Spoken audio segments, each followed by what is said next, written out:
hindi pwede mangyari. Tama? So dahil ito,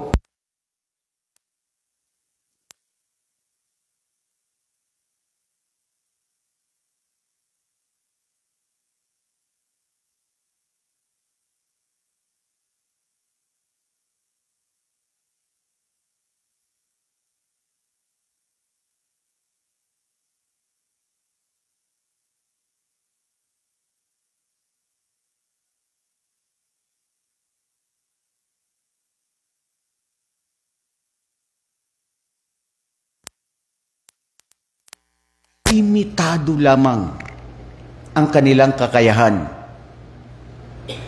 At ito ay panlilinlang sa mga mata ng mga tao. May magic, tama? Oo. Nakikita natin. Punta ka dyan sa YouTube, makikita mo kung paano nila ginagawa ang mga imposible, yung ibon, nagiging panyo, or ano. Sino may kaalaman doon sa inyo ganun? Yung panyo nagiging ibon. Birthday party. Saan? Ano lang yun? Tricks lang siya, di ba? O, yun. Pero, nililin lang ang mga tao. Okay, mga kapatid. Tignan natin ano ang nangyari at ano ang naganap. Sa kwento ng isang propeta na pinagkalooban ng Allah subhanahu wa ta'ala ng maraming biyaya na sa kanya lamang ipinagkaloob at hindi ipinagkaloob sa mga nauna at huling mga propeta. Sa kanya lang. Ito yung sinasabing, وَذَلِكَ فَضْلُ اللَّهِ يُؤْتِيهِ مَن يَشَاءُ. Ito yung mga habag, awa, biyaya ng Allah o grasya ng Allah na ipinapagkaloob sa kung sinong naisin niya. At hindi lahat. Panginoon siya, siya ang bahala kung sinong nanaisin niya.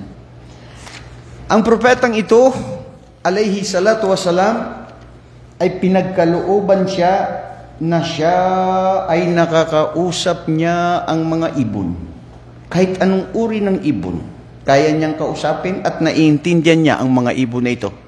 Kung paano sila magsalita at naiintindihan niya.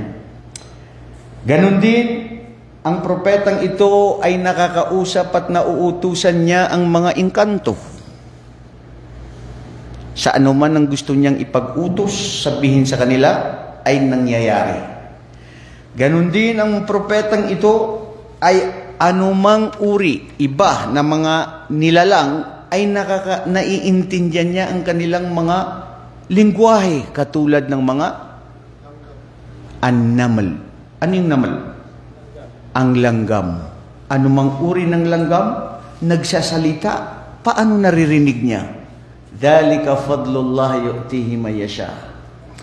Siya rin ang kung saan ang hangin.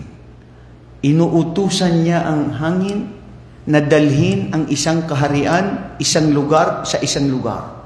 O kung saan sila nandoon, kayang-kaya niyang utusan ang hangin na ito.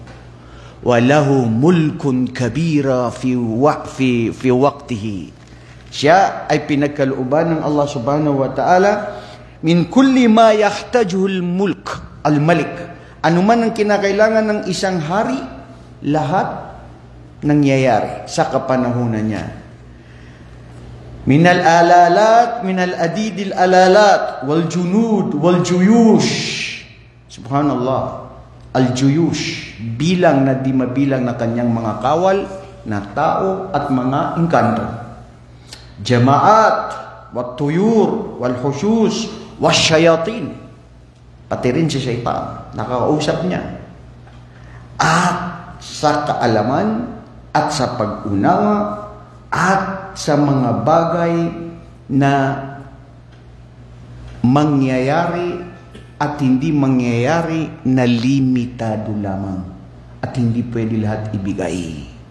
Tunghayan, ano ang nangyari? Ang naganap dito sa kwento ng anak ni Propeta Daud, alayhi salatu wasalam.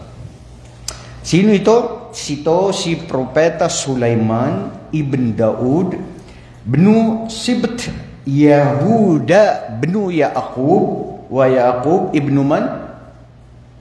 Ibnu Ibrahim alayhi salatu wasalam. Di ba? So, hindi malayo na generasyon si Propeta Sulaiman na anak siya ni Propeta Daud, na si Propeta Daud anak siya ni Sibt, na si Sibt ay anak ng Yahuda. Kabilang yata ito sa mga kamag-anak ng mga Yahud. Dahil si Yahuda, diyan kinuha yung mga Israelita. May mga nagsasabing mga pantas, itong mga Israelita ngayon, maaari yung iba sa kanila. Pero hindi lahat. Kasi nagkaiba-iba rin yan ng mga tribo. So, importante yung Yahuda o Yahud ay doon hinango itong mga Yahud. Na anak ni Yaqub at si Yaqub ay anak ni Ibrahim. Si Yaqub, siya ang kung tawagin, sino siya? Sa napag-aralan natin? Si Shuaib. Nakalimutan na ng madlang people. Si Yaqub, mada yusamma Yaqub, man huwa?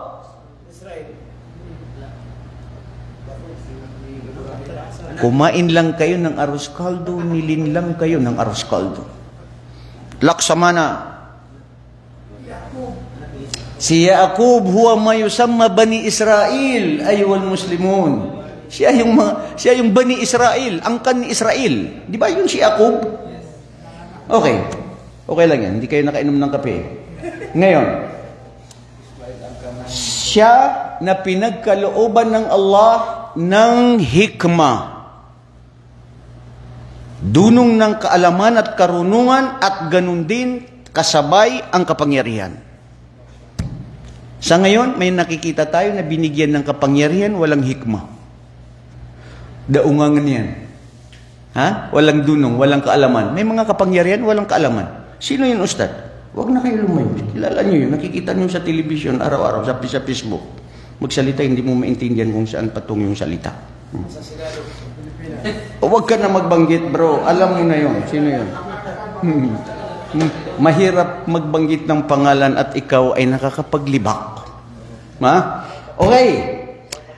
Sabi ng Allah subhanahu wa ta'ala sa Suratul Naml, وَوَرِثَ سُلَيْمَانُ دَاوُدَ وَقَالَ يَا أَيُّهَا النَّاسُ عُلِّمْنَا مَنطِقَ الطَّيْرِ وَأُوتِينَا مِنْ كُلِّ شَيْءٍ إِنَّ هَذَا لَهُوَ الْفَضْلُ الْمُبِينُ.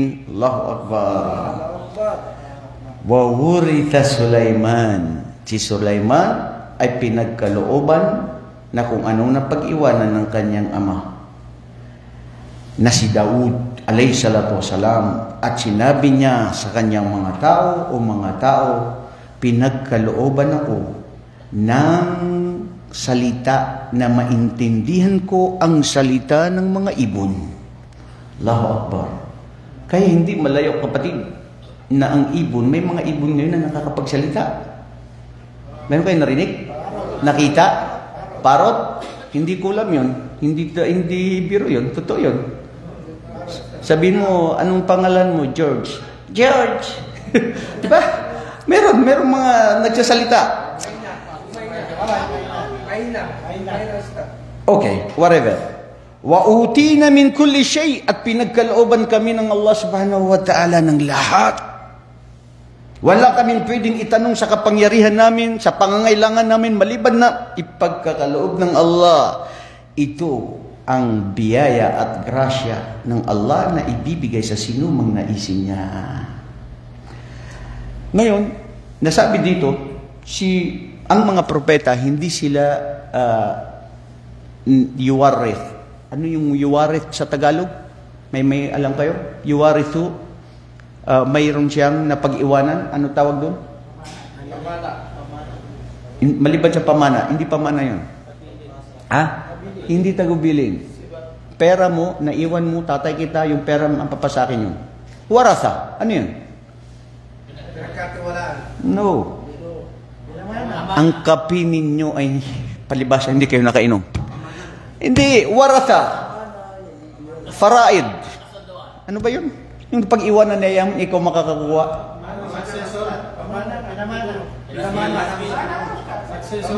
Oh, successor. Oh. Hindi pa mana. Mana. Yun pala yun. Ako palang hindi nakainom ng kape. Mana pala yun, bro. Kasi narinig ko sa inyo, pamana. Hindi. Mana, di ba? Mana. Sabi ng hadith ni Propeta sallallahu alaihi wasallam, nahnu ma'asyar al-anbiya la nuwarithu.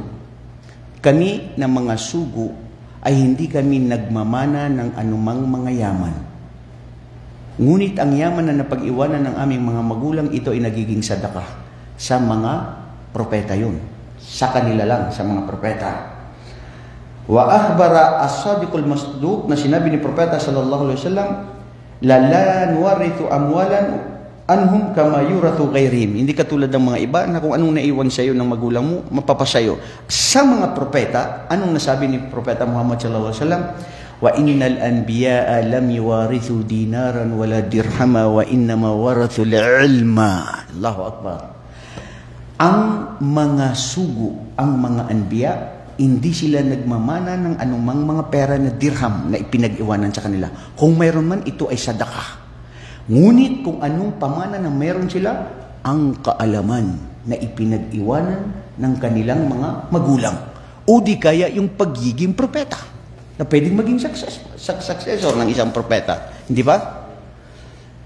So, yun ang mga tungkol sa mana ng mga propeta na hindi katulad ng mana ng mga kahit sino mang mga tao. Okay.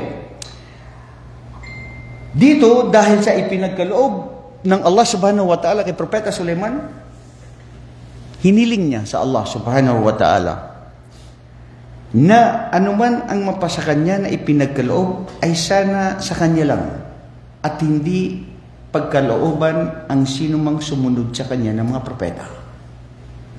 Ano yun? Sabi ng Allah subhanahu wa ta'ala, Qala rabbi ighfirli wa habali mulka la yanbaghi li ahadin min ba'di innaka antal wahhab.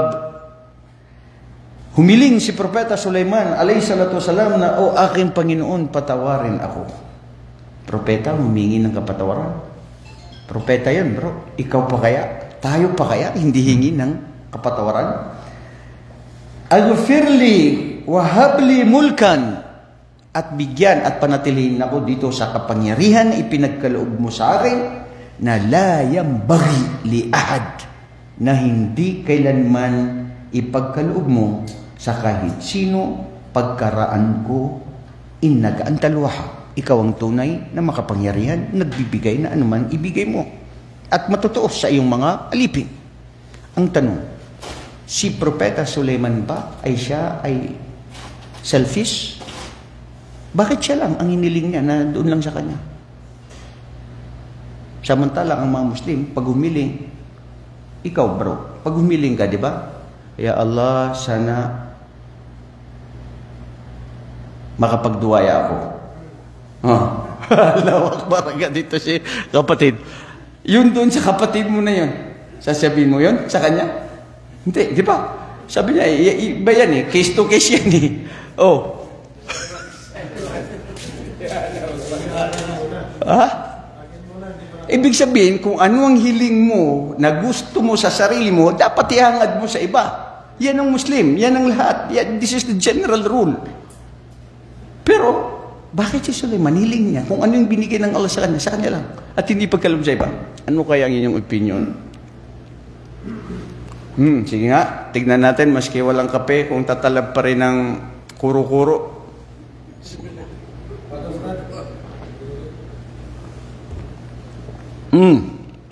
Naunsa mo?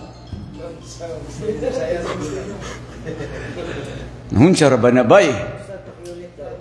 Pakiulit. Bakit si Sulaiman humiling siya ng dua na ang mga biyaya sa kanya isa kanya lang at hindi pagkaloob sa iba?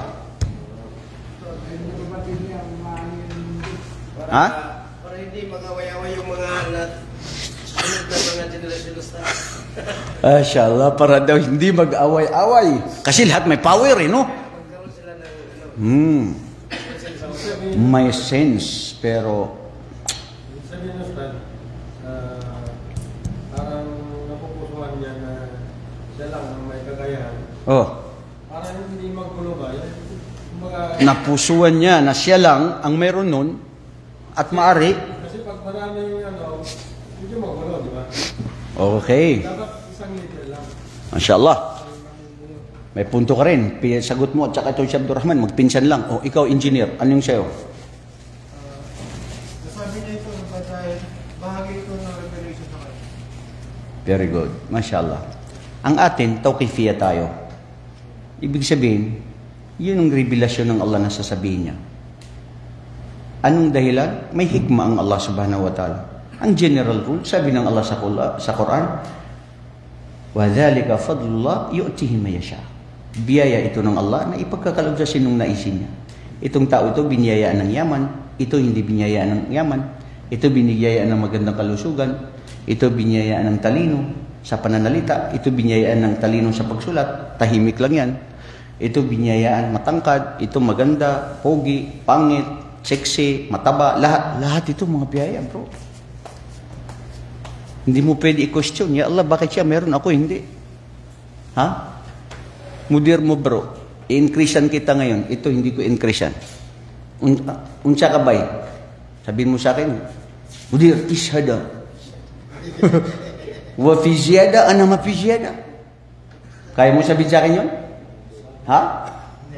Allah, bukra roh Filipinin ta. Oh, mudir lang yun, tao. Tagapaglikha pa kaya na alam niya yung kahapon, yung ngayon, at yung mga parating pa. At alam niya kung sino yung dapat bigyan. Di ba? Kung sino yung dapat pagkalooban. So ano ang mga biyaya na ipinagkaloob kay Propeta Sulaiman alayhi salatu wasalam? Una, nakakausap niya ang mga ibon. Mantikat tir. At binigyan ng maraming mga hindi mabilang-bilang na mga kawal, kayamanan, lahat, kapangyarihan. Ganon din, binigyan siya na kung saan nauutusan niya ang hangin. Kung saan ito papunta, anong gagawin ng mga hangin. At ganon din, sabi ng Allah subhanahu wa ta'ala tungkol sa mga hangin, wali Sulaymani riha asifatan tajri bi amrihi ila al-ardi allati barakna fiha. Tignan yun? Si Sulaiman na binigyan namin siya ng kakayahan na utusan ang hangin. Saan ito papupuntahin at saan dadalhin ang anong hangin at saan siya ipapadala. Sa kahit saang kalupaan na ito'y nanaisin namin na binigyan namin ng pagpapala ang mga kalupaan na ito. Ganun din si Sulaiman ay binigyan siya ng mga kapangyarihan, nakakausap niya, napag-uutusan niya, nakakasalamuha kasama niya ang mga jin, ang mga tao, at ang mga ano pang ibang nilalang. At atahullahu al-ilm wal hikmah. Binigyan siya ng kaalaman at hikmah na yun ang naging dahilan kung bakit siya nagkaroon ng tunay na makapangyarihan sa lahat ng mga propeta. Makapangyarihan sa lahat ng mga propeta. Sabi sa hadith, al-mulk fid dunya arba'a. Apat ang uri ng mga makapangyarihan sa mundo. Dalawang mga makapangyarihan na mga mananampalataya at ganun din dalawa ang uri ng mga kafir na swail sa Allah na sila ay nagkaroon ng kapangyarihan sa mundo. Sino yun? Sa mga mananampalataya, siya ay si Sulaiman alayhi salatu wasalam. Dahil si Sulaiman hindi lang siya doon hari, doon sa lugar niya, kung saan sa Sham o kung saan doon sa Iraq. Bagkus, yung hangin nga, nauutusan niya. At ang kapangyarihan na ibinigay sa kanya ay hindi katulad ng mga ibang hari na namuno, limitado. Pero siya, yung sabi ko sa inyo, pati mga hayop, nakakausap niya at naiintindihan niya. Pangalawa na mu'min na mananampalataya ay si Dhul-Qarnain. Si Dhul-Qarnain, kung saan siya ay mula sa silangan, papunta ng kanluran, kaya niya. Kung saan siya ang nagkaroon ng kapangyarihan na ipinagkaloob ng Allah subhanahu wa ta'ala para mapigilan ng mga Ya'juj wa Ma'juj Dahil kung hindi yung dahil sa kanya na siya ang ginawa ng Allah para instrumento, baka ang ngayon nandyan pa ang mga Ya'juj o Ma'juj. Kapangyarihan ni Dzulqarnain. Sa mga kafir, sino ito? Ito daw si Namrud. Sa kapangyarihan ni Namrud. Sa kapagiging yaman niya. Bro, sa buong kasaysayan ng mundo, walang katulad ni Namrud na makapangyarihan sa kanyang kapanahunan. At yaman niya, hindi makaya-kaya ng ilang libong mga kalalakihan na dadalhin, hindi yung yaman, yung susi lang ng mga yaman niya. Susi lang yan, bro. Doon sa mga yaman na mayroon siya at kapangyarihan na ipinagkaloob ng Allah subhanahu wa ta'ala sa kanya. Pero bandang huli, isang lamok lang ang kumitil sa isang nagahari sa mundong yun. Sino yun? Si Namrud, na kung saan tinalo siya ng isang lamok na pinapasok ng Allah subhanahu wa ta'ala sa kanyang utak. At ang isang makapangyarihan, gustong-gusto niyan ang kanyang utak ay mabiyak. Dahil sa hindi niya matanggap, hindi niya may paliwanag, wala siya sa isipin mo naman, ang utak mo merong nabubuhay doon na lamok. Bro, yung lamok natutulog ka, ang himbing ng tulog mo, dadaan lang yung sa'yo doon, gigising ka na yan. Ano pa kaya kung sa utak mo, bro? Subhanallah, ang lamok kung saan makapangyarihan. Mga tao, nakikitil at napapatay niya sa pamamagitan ng mga dinggi. Oh, bakit mga bata, matanda, tigulang na mamatay? Dahil sa lamok lang yan. Kapangyarihan ito ng Allah subhanahu wa ta'ala. Doon natalo si Namrud. Pangalawa rin na sabi ng iba, si Nabukadnezar. Nabukadnezar. Sa historian. Nabukadnezar. Si Nabukadnezar, grabe rin ang kapangyarihan niya. Pero wag na natin yan kunin dahil dito tayo kay Sulaiman alayhi salatu wasalam. Dahil hindi natin ito matatapos ng 2 oras, kaya pipiliin na natin ano ang mga tunay na kapangyarihan na mga highlights na importante na naganap kay Propeta Sulaiman alayhi salatu wasalam. Sa dami ng kanyang mga kawal, si Sulaiman alayhi salatu wasalam sa kanyang paghahari sa Palestine, sa Quds, sa Iraq, sa palipat-lipat sa bansa, sila ng kanyang mga kawal sa kanilang paglalakbay hanggat dumating sila sa isang wadi. Wadi, mamana wadi. Hindi yung lambak. Hindi yung Wadi Hanifa dyan na galing kayo dyan o pumupunta sa Wadi Hanifa. Hindi yun, ha? Wadi, isang lambak o isang lugar na kung saan may mataas o may mga maliit na bundok. Sabi ng Allah subhanahu wa ta'ala, Hatta idha ataw ala wadin naml, qalat namlatun ya ayyuhan namlu udkhulu masakinakum. لا يحتمنكم سليمان وجنوده وهم لا يشعرون. Subhanallah. Si Sulaiman kasama ang kanyang mga kawal nung sila ay napadaan na sa isang lambak, isang lugar na may mga bundok, narinig niya ang isa sa mga langgam. Dito, sabi ng mga pantas, ang mga langgam mayroon din silang namumuno. Mayroon din silang haris.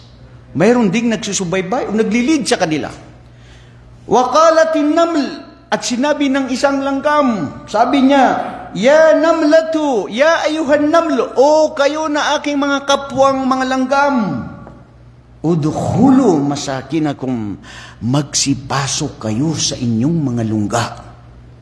Sa inyong mga bahay na kung saan may proteksyon kayo, na hindi kayo nakikita o hindi kayo pwedeng mapinsala. La yahtimannakum Sulaiman, dahil baka hindi kayo mapansin ni Sulaiman ay kayo ay mapahamak at kasama ang kanyang mga kawal, wahum la yash'urun, na hindi nila nararamdaman ang mga kanilang nasasagasaan. Minsan naranasan yung mga bata tayo, di ba? Lalo na tayo mga bata sa 80s, di ba? Minsan naglalaro ka sa lambak o minsan hindi mo na mamalayan, gaganon ka na lang. Titignan mo, kinagat ka ng langgam. Iyon pala, yung bahay nila na nasipa mo. So talagang, ito ang aral dito bro. Huwag kang manghamak sa kapwa mo tao, maski gaano kaliit ito. Tignan mo ang langgam na walang kalaban-laban. Pag pinasok mo ang lunggan niya kung paano siya magiganti. Tao pa kaya nahahamakin mo? At kung hahamakin mo siya, hindi natutulog ang Diyos. Hindi katulad ng iba na ang Diyos daw nila ay natulog at namatay at nabuhay muli. Alhamdulillah, hindi ganun ang Diyos natin. Ngayon, subhanallah, noong narinig ito ni Sulaiman, sipin mo yun bro. Paano niya narinig? Ilanggam, nandoon. Tapos, sa dami ng kawal na kasama niya, Fatabassama. Mama na tabassam, ibtisam. Napangiti ka bro. Yung ngiti talagang natutuwa, nasisigla, natutuwa. Fatabassama dahikan, nakasama na may tuwa. Na natuwa siya o tumawa siya. Magkaiba ang tabassam doon sa dahik. Hada rajul tabassama alayya. Wa hada rajul dhahika alayya. Itong taong ito, ang lalaking ito, ay ngumiti sa akin. Pero ito naman, siya ay tumatawa sa akin. Anong pagkaiba ng dalawa? Itong tumatawa, ano siya? Kirikiring? Kiriring? Ito, at anong isa? Ha? May kahulugan. Judgmental ka kapatid na Okmer. Ngumiti lang sa akin yan, nagbigay ka na ng kahulugan. Tuwa lang yan bro, di ba? May kasabihan ng mga Arabo. Oh, mashallah, appreciation. Idza ra'aita an-nuyuba al-layta barizatan fala tadunanna anna al-layta yabtasimu ibtisam. Yung napangiti, ibtisam. Wala naman yung ngumiti ka. Bro, ganyan. Pero yung sasabi ng mga Arabo, hindi dahil ang nakikita mo ay isang tigre o halimaw. Ano ba yun? Tigre? Leon. Na siya ay nakabungis-ngis at nakangiti sa'yo. Na nagliliwanag at kumukuti-kutita pang kanyang panga. Huwag mong isipin na siya ay nakangiti sa'yo. Anong aral yun bro? Hindi lahat ng nakangiti sa'yo ay natutuwa. Sasabihin niya sa'yo, may oras ka din.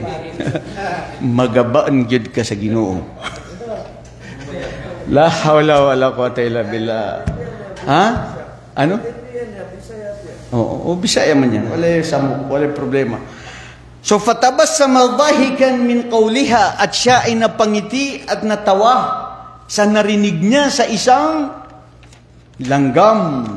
At sabi ni Sulaiman sa kanyang pagpapasalamat sa Allah, Rabbi auzi'ni an ashkura ni'mataka allati an'amta alayya wa ala walidayya wa an a'mala salihan tardahu wa adkhilni birahmatika fi ibadika salihin. Wallahi mga kapatid, memorize niyo yan. Napakagandang dua. Dua ng isang propeta na kung ito ay manatili sa'yo bro, para ka rin isang hari. Dua ng isang hari? Kung iyan ay pagkaloob sa'yo ng Allah, gusto mo yan, memorize mo yan ngayon bro. Rabbi auzi'ni an ashkura ni'mataka allati an'amta alayya wa ala walidayya wa an a'mala salihan tardahu. Allahu Akbar. Tignan nyo. Saan ito sinabi ng Allah subhanahu wa ta'ala sa Suratun Naml. Ang aya niya para memorize mo, kapatid na Adam, 19, Suratun Naml. Anong ibig sabihin niyan? O aking Panginoon, aking tagapaglikha, pagkalooban ako na ako ay laging manatiling nagpapasalamat sa iyo. Ya Allah, Allahumma amin. Lagi ako magpapasalamat sa iyo na lagi namumutawi ang aking puso't dila na nagpapasalamat sa lahat ng mga biyaya na ipinagkaloob mo sa akin. At ganun din sa aking ama na si Dawud alayhi salatu wasalam. Dahil nagmana siya ng dunong ng pagiging propeta at kalaman at sa pagiging hari sa kanyang ama. At aking Panginoon, sabi niya, wa an a'mala salihan, at ako ay igawad sa akin na makagawa ng mga gawain, mga mabubuting gawain, salih. Ibig sabihin, gawain na tatanggapin ng Allah subhanahu wa ta'ala, na gawain tardahu, na ito ay tatanggapin mo, ya Allah. Kasi bro, may mga gawain tayo na pabuti, na maaaring hindi tanggapin ng Allah subhanahu wa ta'ala. Di ba? So kailangan ang gawain mo, sayang ang gawain mo na pinagpaguran mo, kung hindi ito, tatanggapin ng Allah subhanahu wa ta'ala. Wa adkhilni birahmatika, at ya Allah, igawad sa akin o tanggapin ako o makapasok ako sa iyong habag at awa, at ipaloob sa iyong mga alipin na tunay na mga mabubuting alipin. Bro, di ba napakaganda ng dua? Ha? Subhanallah, napakaganda ng dua na kung saan ito ay si Sulaiman alayhi salatu wasalam ay hiniling niya sa Allah subhanahu wa ta'ala na ito ang dapat manatili lagi sa ating mga panalangin. Yan yung kunto sa Naml. Anong aral dyan?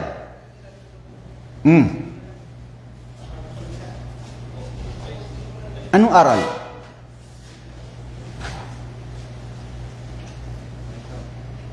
Ang aral, mga kapatid, na kung saan dapat ikaw ay meron kang simpatya sa kapwa mo tao.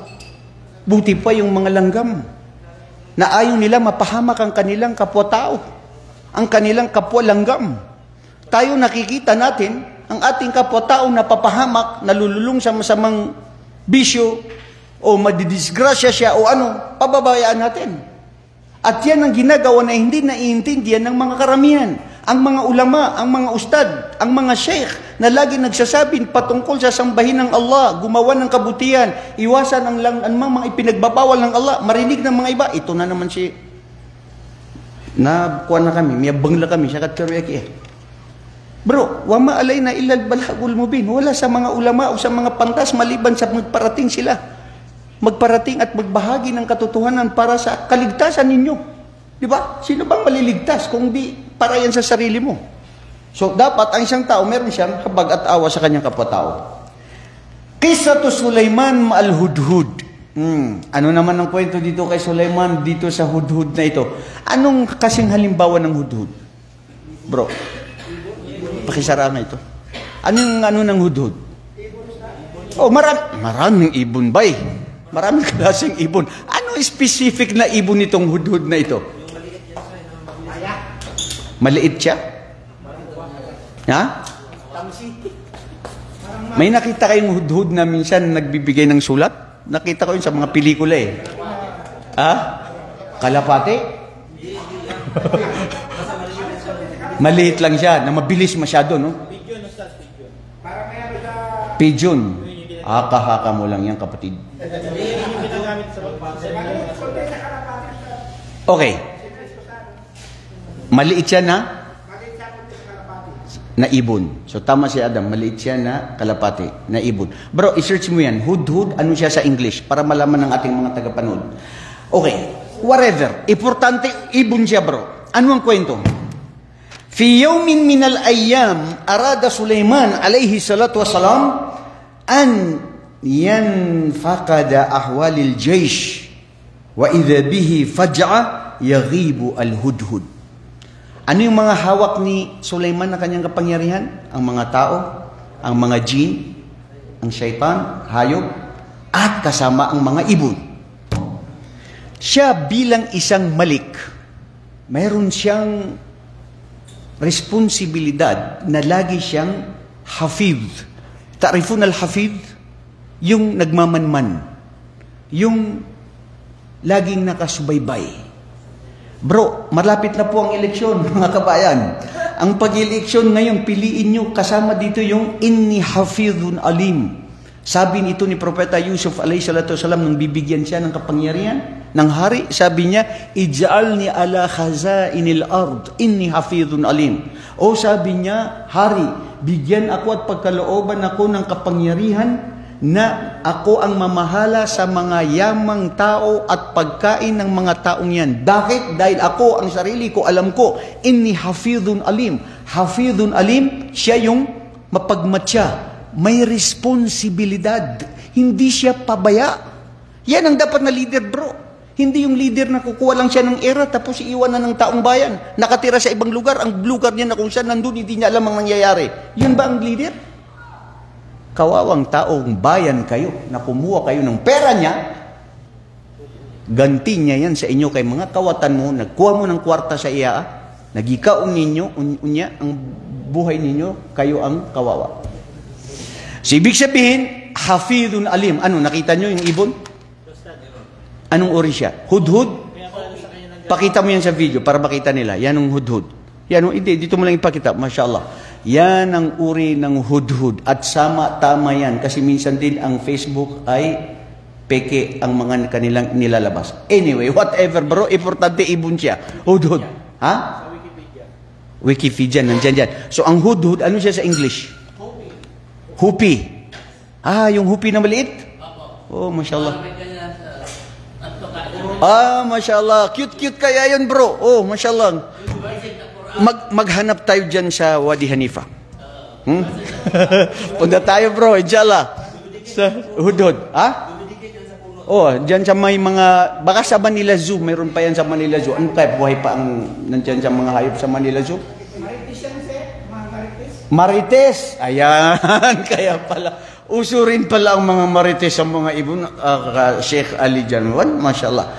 Okay. So, to make the story short, anong nangyari kay Hudhud? Nagmamanman si Sulaiman. Dahil yan ang katangian ng isang hari, isang leader, na lagi siyang mayroon siyang, mayroon siyang simpatya.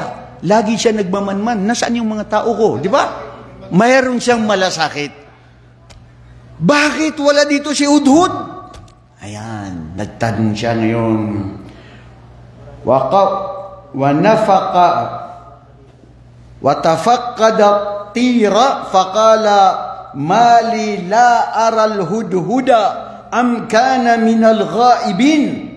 At nung natipon niya ang kanyang ang mga tao o ang kanyang mayroon siyang kapangyarihan, napansin niya. Okay bro, ito napansin ko sa isang kaibigan at isang leader na pag nandun ka, minsan may tatanong ka niya, nasaan si concern? Yun, pati sa mga magkakaibigan bro, di ba? Nasaan kaya si Ikuan? Hindi yung maalala mo lang siya dahil kung meron, yung kahit pa paano maalala mo siya. Sabi niya, anong nangyari kay Hudhud? Bakit wala siya ngayon dito? Bakit lahat kayo nandito? Si Hudhud wala. Am kana minal ghaibin? Nasaan siya ngayon? Wa ghadiba Sulaiman, ang isang hari dapat magalit. Mayroon kang galit. Mayroon kang pagmamalasakit. Wa ghadiba shadidan, nagalit siya. Kasi ayaw niya sa mga tao niya na pabaya. Kung ikaw mudir, itong nagtatrabaho sa'yo, galing pa Pilipinas, nagtrabaho sa'yo ngayon, bilang isang driver mo, unang araw, pumasok, pangalawang araw, sir, sumasakit ang tiyan ko, pwede hindi mo na ako mag-alis. Sabi ng sir mo, okay. Isang araw na naman, sir, yung anak ko, may nangyari daw sa Pinas na nagkasakit daw. Pwede hindi mo na ako kasi yung utak ko, baka masagasaan tayo dyan, nagdadrive ako. Sabi ng boss niya, sige, dalawa na yan. Pangatlo, sir, alam mo, talagang hindi ko alam nangyayari sa akin. Kung ikaw ang moderno na nagtatrabaho sa'yo, anong gagawin mo sa kanya? Philippine, ahsan. Huwag ka na lang magtrabaho, bro. So siya, itong si Sulaiman alayhi salatu wasalam, alam niya ang kanyang pinag-aharian. Sabi niya, la u'adhibannahu adhaban shadida aw la adbahanna. Tignan niyo ang aral dito. Pag siya ay hindi dumating, siya ay paparusahan ko ng paratang dahil sa pagiging pabaya niya. Dahil sa kanyang pagiging pabaya, o di kaya siya ay aking kakatayin. Sabi dito ng mga pantas, sa kapanahunan ni Propeta Sulaiman alayhi salatu wasalam, ang mga hayop pwede niyang katayin bilang pag-aalay sa Allah. Iaalay niya ito si Hudhud kasi sayang din naman, pabaya, hindi mapapagkatiwalaan, kaliwali ang trabaho, hindi walang silbi. So, mabuti na lang na ialay ko siya sa Allah. Ha? Pero, tignan nyo rito ang isang hari. Aw, sabi niya, la ya'tiyanni bi sultanin mubin. Aw, sabi niya, or kung hindi siya magparating sa akin, anong dahilan kung bakit hindi siya tumating? Sabi dito, ang isang hari, ang isang namumuno, huwag ka basta-basta manghusga na hindi mo marinig ano ang saloobin o ano ang sasabihin ng tao. Diba? O yun ang sinabi niya sa kanya. Kailangan magbigay siya ng anuman ng patotoo sa kanya.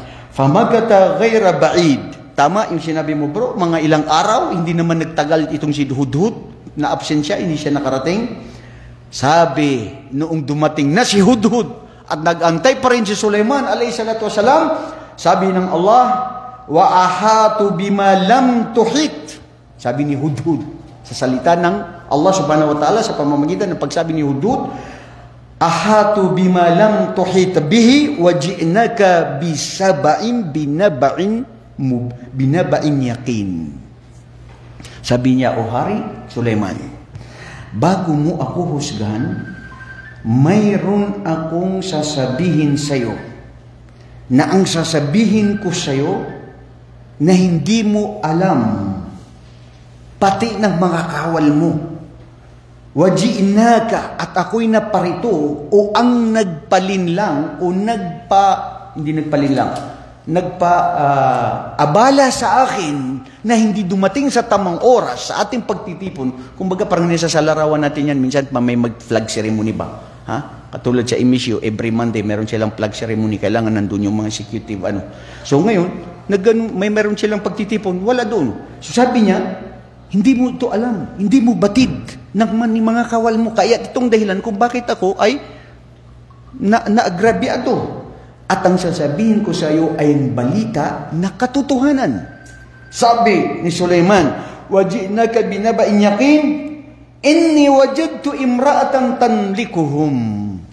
Nakita ko at alam ko na sasabihin sa iyo, o hari, na mayroon akong nakita na isang babae na makapangyarihan, na ito ay nandoon sa lugar ng Saba. Mashallah. Kung sa Quran ay Saba, ngayon pati sa world map makikita mo ang Sana'a na may lugar diyan.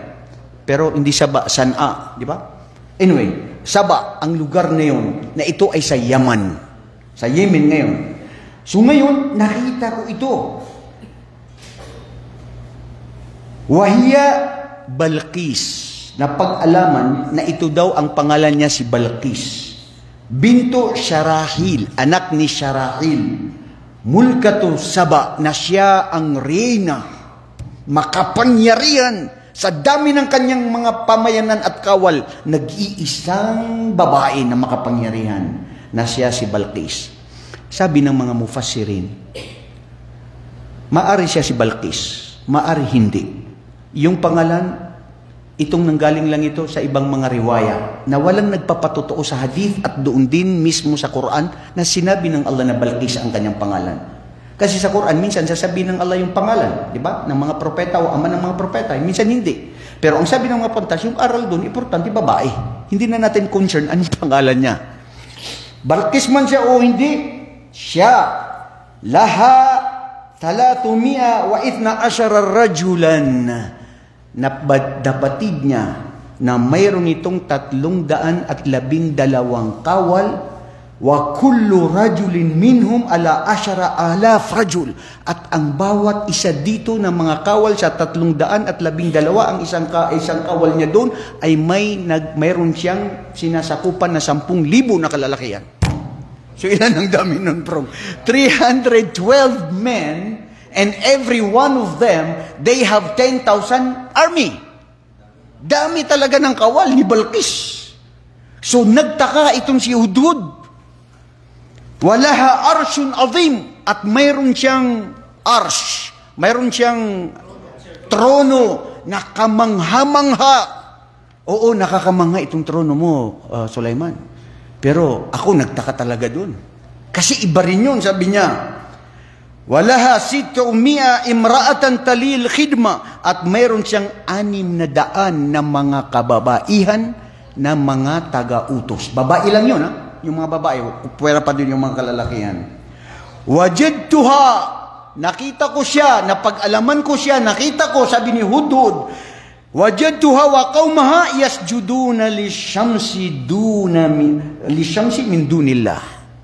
Sila, nilinlang ng babaeng ito, 10 ng kanyang mga kasama, na sila ay sumasamba sa Diyos na sinituring nilang Diyos ay ang araw. Anong aral? Sabi ni Sulaiman, totoo? Oh, hindi siya humusga agad. Ito ang aral. Anumang balita, mabuti o masama, kahit sino, kailangan patutuhanin mo. Huwag agad-agad. Alamin mo muna, di ba? Sabi ni Hudhud, وَزَيَّنَ لَهُمُ الشَّيْطَانُ أَعْمَالَهُمْ. Yan si Satanas. At si Satanas ay inilinlang sila na ginawa ni Satanas sa kanila na ang kanilang pagsamba sa araw ay mabuti sa kanila. At yan ang totoong Diyos sa kanila. Nalinlang sila ni Satanas. Yan man ang tao, bro. Pag nalilin ka ni Satanas, wala ka nang makikita kung hindi tama. Maski mali ginagawa mo, sabi mo tama. Kasi nalinlang ka na ni Satanas. Sabi ni Sulaiman, falahum la yahtadun, at sila ay hindi kailanman mabibigyan ng gabay, naligaw sila, sumasamba sila sa hindi Allah. At si Hudhud, alam niya na si Sulaiman ay Muslim at naniniwala sa Allah. Qala Sulaiman, sananzur asadaqta am kunta minal kadhibin. Sandali, titignan natin. Suwaya-suwaya. Titignan natin kung ikaw ba ay totoo sa sinasabi mo o napapabilang ka sa mga nagsisinungaling para lang maabswelto ka sa anong gagawin ko sa'yo kung hindi ka magsasalita ng totoo. Idhab bi kitabi hadha faalqihi ilayhim thumma tawalla anhum fanzur madha tarji'un. Pumunta ka uli sa sinasabi mo na nakita mo. Itong sulat ko na ito, dalhin sa kanya, dalhin sa kanila, at tignan natin ano ang magiging resulta at ano ang kanilang kasagutan sa aking kasulatan na ito. Sabi ng Allah subhanahu wa ta'ala sa Suratul Naml, we are still in the Suratul Naml, surah ng ants, ng langgam. Innahu min Sulaiman wa innahu bismillahirrahmanirrahim. Alla ta'lu alayya wa'tuni muslimin. Sabi ni Sulaiman, katotohanan, itong sulat na ito ay galing kay Sulaiman. Subhanallah, tignan niyo ang pagpakumbaba ng isang hari. Hindi niya sinabi na Malikus Sulaiman. Sinabi lang niya, Sulaiman. Galing ito kay Sulaiman. Wa innahu bismillahirrahmanirrahim. Dito niyo matatagpuan na kung may katanungan minsan sa Quran, bakit ang Quran, may makikita ka na pangalan ng Allah na wala sa una na mga kabanata. Ito sa Suratul Naml. Makikita mo. Katotohanan, ito ay kasulatan mula kay Sulaiman sa ngalan ng Allah, ang mahabagin at maawain.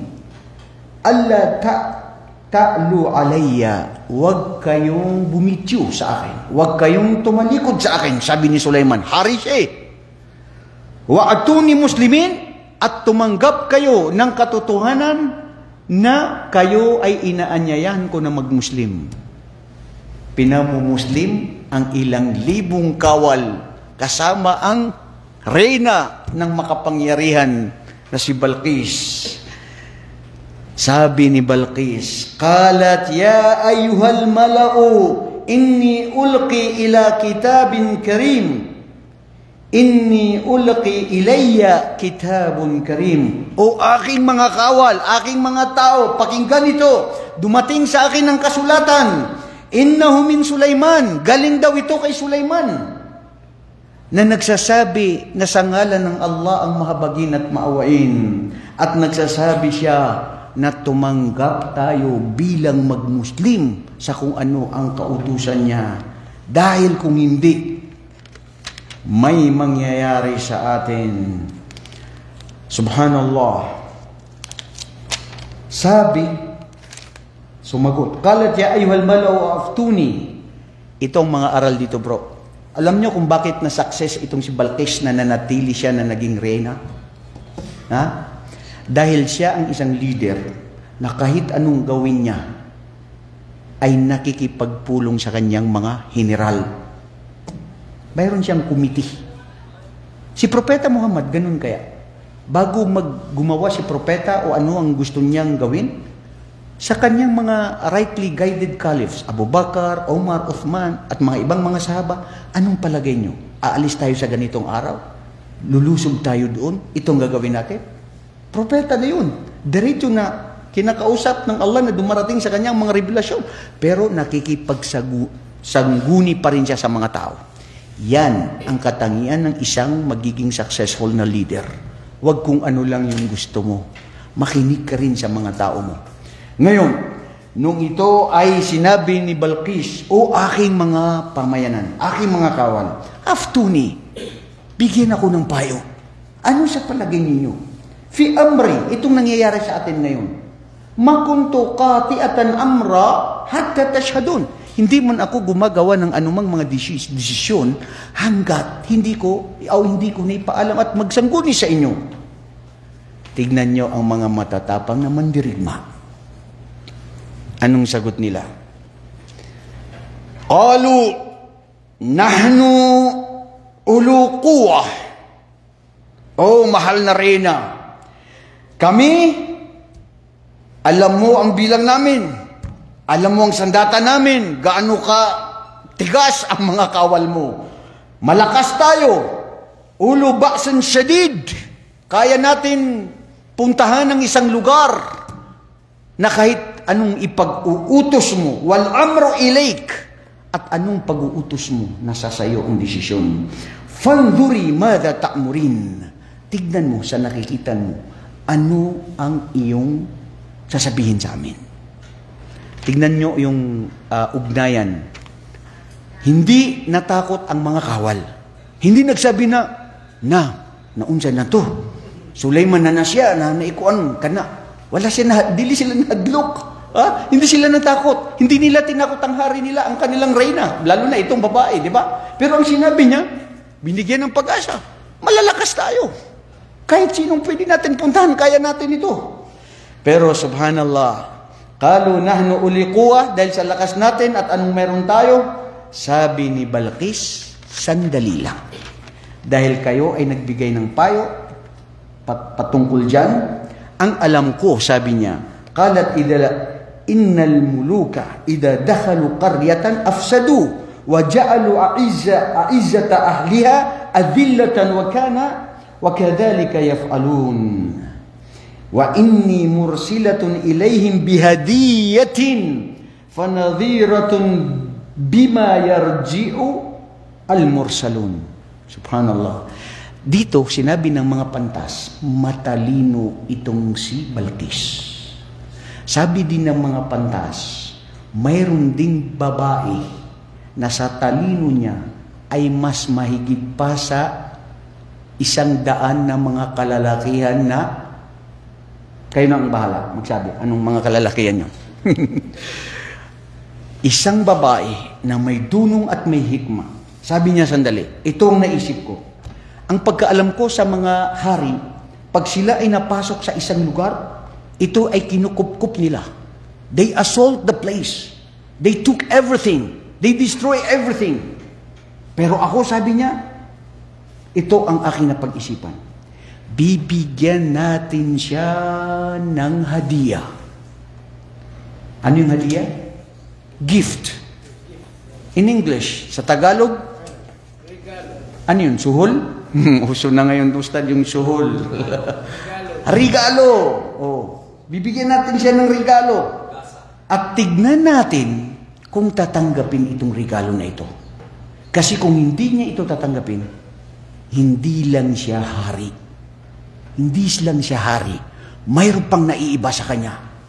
Napag-alaman ni Balqis na may dunong at kapangyarihan itong si Sulaiman. Kaya nung dumating itong hadiah, iba ang mga panta, sabi ito, napakahalaga itong hadiah na ipinagkaloob sa kanya at ibinigay sa kanya. At nung natanggap ito ni Sulaiman alayhi salatu wasalam, falana'tiyana bijunudin illa qalila bihim. Sabi ni Sulaiman, anong sinagot niya? Dumating sa kanya yung regalo na yun.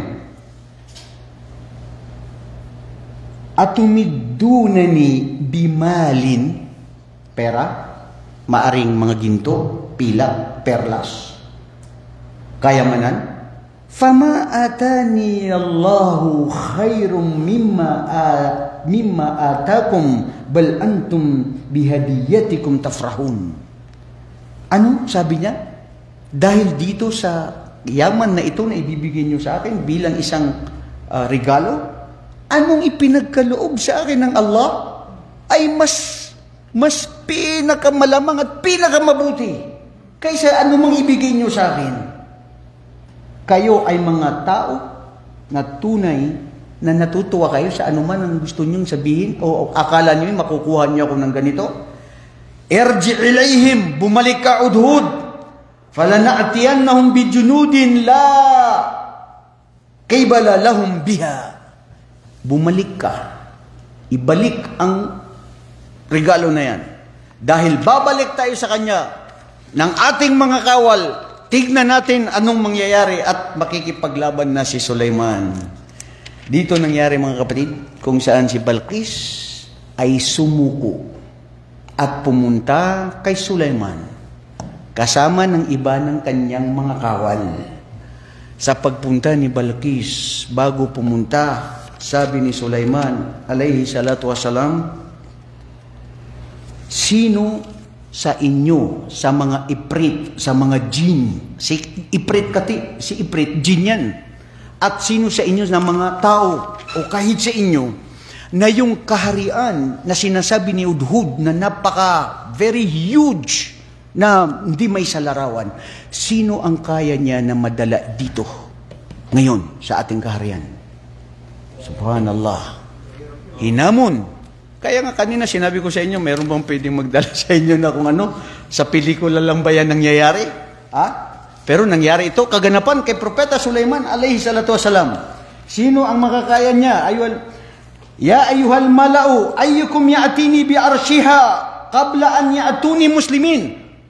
Dahil magtatanggap sila na Muslim sila. Nadaram ako, sabi ni Sulaiman. Sino sa inyo ang kaya niya na maparito siya? Na bago siya dito na sila yung mga Muslim, makikita niya ang kanyang kaharian na nandito na pala.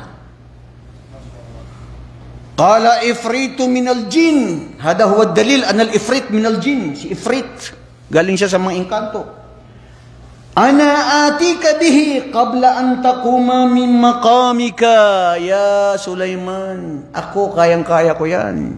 Jin ako, ifrit, na ipinagkalob sa akin ng Allah ang kapangyarihan na kakayahan na ito. Bago ka pa umakyat dyan o umalis sa inuupuan mo, makakarating na yung sinasabi mo na kaharian ni Balqis. Wa inni alayhi alqawiyyun amin. At ako ay tunay na pinakamalakas. Nakakayanin ko yan. Sabi naman ng iba, qala alladhi indahu ilm. Dito nagkaroon dito ng mga opinion ng mga pantas. Qala alladhi indahu ilm min alkitab. Na may kaalaman sa kitab. May iba ang nagsabi daw si Sulaiman. Na nag-utos din si Sulaiman. Yung iba, isang ordinaryo din na tao na paano niya ito nakayanan. Sabi niya, ana atika bihi qabla an yartadda ilayka tarfuk. Ako, mas kaya ko yan, Sulaiman. Diyan sa kaya ni Ifrit. Nagtatalunan yung mga kawal niya. Bakit? Anong kaya mo? Sa pilik mata mo lang, Gumanyan ka lang agad. Nandyan na yung karya ni Balkis. Masya Allah. Isang kurap mo lang, mapaparito na yan. Kayang-kaya yan. Qala hadha min fadli Rabbi. Falamma ra'ahu mustaqirran inda. At ito ay naparoon na. Nakita, qala hadha min fadli Rabbi liyabluwani an ashkura am akfur. Wallahi mga kapatid, ito. Ano man biyaya na mayroon tayo, alam mo yan, may biyaya na ibinigay sa'yo ng Allah. Lahat tayo may biyaya na ibinigay ng Allah. Maaaring minsan ikaw hindi mo napapansin. Pero kung titignan mo, wa fi anfusihim afala yubsirun, sa kanilang sarili, hindi ba nila mamanmanan ang mga biyaya na ipinagkaloob namin sa Kanya? Mayroon ka bro na sa'yo lang, na wala sa iba. Wallahi, pagyamanin mo yan. Magpasalamat ka sa Allah subhanahu wa ta'ala. Sabi ni Sulaiman, ito ay sa habag ng Allah subhanahu wa ta'ala sa akin. Fa'at aashkur am akfur, ako ba ay magpapasalamat sa mga biyayang ito o ako ay magsisinungaling o ako ay tatalikod sa Allah subhanahu wa ta'ala. Ngayon, fatawadda'a wa rafa'a jalla wa ala, hada min fadli Rabbi liyabluwani an ashkura. Dumating na si Balkis. Nung dumating si Balkis, Allahu Akbar, tignan nyo ang isang reyna, makapangyarihan, hawak niya ang libo na walang bilang ng mga kawal. Nagtaka siya sa nakita niya, na parang naligaw siya, na parang hindi naalis sa kanyang lugar. Nandito ba ako kay Sulaiman? Bakit napunta ako rito? Parang nakita ko ang aking kaharian. Pero ang iba na nakakamangha doon sa kaharian, na lalong ipinaganda ni Sulaiman dahil utus-utusan niya ang mga jin, nakakuha siya na pag-utusan ng mga jin na kumuha sa dagat. Na lamang dagat na isang uri ng, hindi siya semento bro, yung glass. Ano tawag yung glass sa Tagalog? Salamin, na kung ano ang nandoon sa ibaba, nakikita na very clear. Si Balkis, nung pagpasok niya at sabi ni Sulaiman na pumasok ka na, pagpasok ni Balkis na nakita niya, itinaas niya ang kanyang thawb. Dahil akala niya mababasa ang kanyang kasuotan. Nasabi niya, ano ito? May tubig dito. Ha? Nung kanyang pagtaas niya, napatawa si Sulaiman alayhi salatu wasalam at sinabi niya, yan ang susunod next week sa ating pagpapatuloy kay kwento kay Sulaiman at kay Balkis. Inshallah, dahil oras na, nandiyan na, kakain na tayo. Inshallah mga kapatid, jazakumullahu khairan. Ang daming aral na mapupulot dito. Huwag natin bitinin ang ating sarili. Assalamualaikum warahmatullahi wabarakatuh. Ha?